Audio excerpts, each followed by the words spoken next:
Devani, Camila y Valeria. Nosotros les presentaremos un video sobre la organización económica del virreinato en México. Bueno, primero que nada, ¿cuáles consideras que fueron los primeros conflictos que Hernán Cortés debió resolver después de la conquista de Tenochtitlan? Bueno, esto es fácil de imaginarse, ya que uno de los primeros problemas que se enfrentó como gobernador de Nueva España fue el cómo recompensar a los capitanes y soldados que habían luchado junto a él, ya que después de la llegada de los españoles a México supuso un cambio drástico en la vida económica de esta área. Tras un periodo de guerras y epidemias, se activaron nuevos elementos que alteraron la estructura económica, consecuencia de que se adaptaron a nuevos cultivos y se introdujeron nuevas tecnologías procedentes de Europa. Con esto surgieron las principales actividades económicas del virreinato, que eran la minería, la agricultura, la ganadería y pues el comercio, de las cuales hablaremos a continuación. La minería. En este caso hablaremos de lo que fue la minería en el virreinato. Principalmente se dice que la minería en el virreinato de Nueva España, o también conocido como el virreinato de México, fue la principal actividad económica que más impulso tuvo en la colonia, lo cual en otras palabras podemos decir que fue la que tuvo mayor impacto. Se dice que las principales minas que fueron creadas en Nueva España fueron las de Zacatecas en 1546, la de Pachuca en 1553, la de Guanajuato en 1558 y finalmente la de San Luis Potosí en 1592. Por otro lado, se decía que los mineros eran explotados cuando necesitaban comprar productos. Ejemplos de estos fueron como el agua, cuerdas, bombas, entre otros. En otros casos, la minería novohispana enfrentó varios problemas, tales son como la escasa mano de obra al verse reducida por la población indígena. Otra fue la importancia de mercurio, que fue prohibida y castigada con la pena capital a partir de 1589, y la dureza del trabajo en las minas, que provocó enfermedades como artritis reumatoide en los mineros. También se da a entender que la plata fue el principal producto de las minas novohispanas, y su importancia se reflejó en la proliferación de la orfebrería, que poco a poco obtuvo un gran prestigio en el mundo entero. Y se dice que el oro y la plata se consolidaron como productos de exportación. Sirvió de enlace entre España y su colonia, además de unir la economía mundial con la del incipiente virreinato. Ahora veremos la agricultura. En esta etapa se manejaban 3 tipos de agricultura, empezando por la subsistencia. En esta se cultivaba maíz y otros granos en parcelos individuales y era practicada por la población rural. Después estaba la comercial. Las tierras estaban en manos de hacendados y sembraban maíz, algodón, caña de azúcar y otras semillas.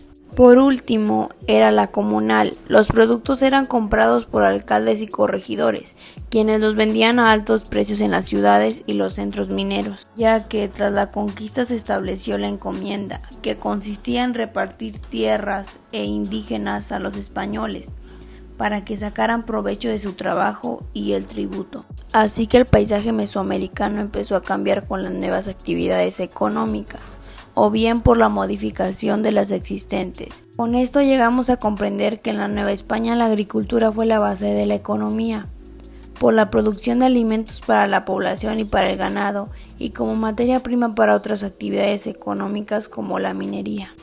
Por otro lado estuvo la ganadería. Esto sucedió ya que en Mesoamérica no existían grandes animales de tiro como el caballo o la mula, ni cerdos, ovejas o cabras. Estos animales fueron introducidos al mundo indígena por los españoles y pronto la población autóctona pudo darse cuenta del beneficio que estos animales le aportaban, tanto en el trabajo agrícola y de carga como en su alimentación. Los españoles acapararon la crianza de caballos y vacas. Los caballos fueron utilizados como medio de transporte de la gente rica y figuras importantes del gobierno de la Nueva España.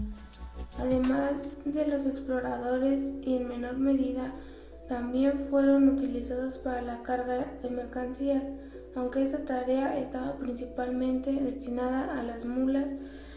Del ganado vacuno se obtenía leche, de la cual se obtenían queso, mantequilla, etc. La carne de este animal también se comercializaba. Los indígenas también criaban el ganado traído de Europa, pero no les era permitida la crianza caballar ni bovina. En cambio, la crianza de ovejas, cabras, gallinas, cerdos sí les era permitido. El cerdo fue la carne más consumida por indígenas y españoles, y de su abastecimiento fueron los indígenas los más importantes productores de esta carne. Como se puede leer en resumen, la ganadería se dio con fines de explotación de la tierra mediante los animales de tiro, así como también para la obtención de productos cárnicos o lácteos de consumo general en el virreinato. Y ya por último estuvo lo que fue el comercio, donde hablaré un poco acerca del comercio en la época del virreinato.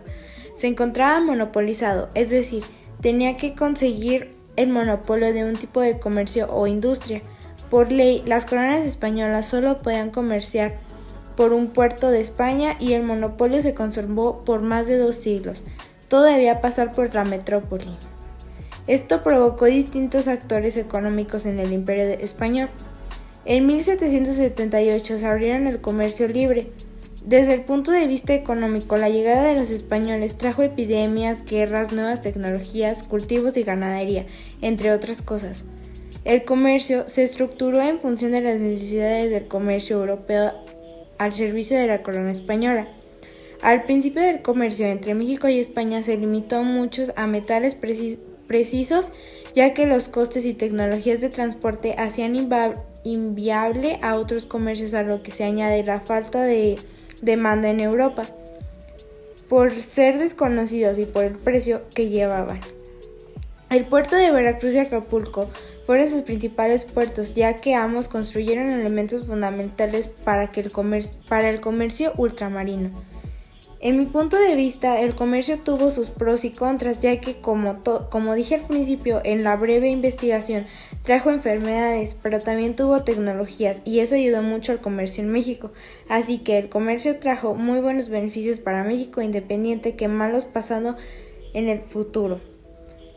Una oportunidad de desarrollo económico. Ya para finalizar el cierre. La economía prevaleció y continuó con este funcionamiento. Claramente siguió evolucionando hasta lo que hoy es y se ha logrado gracias a las principales funciones de ingreso.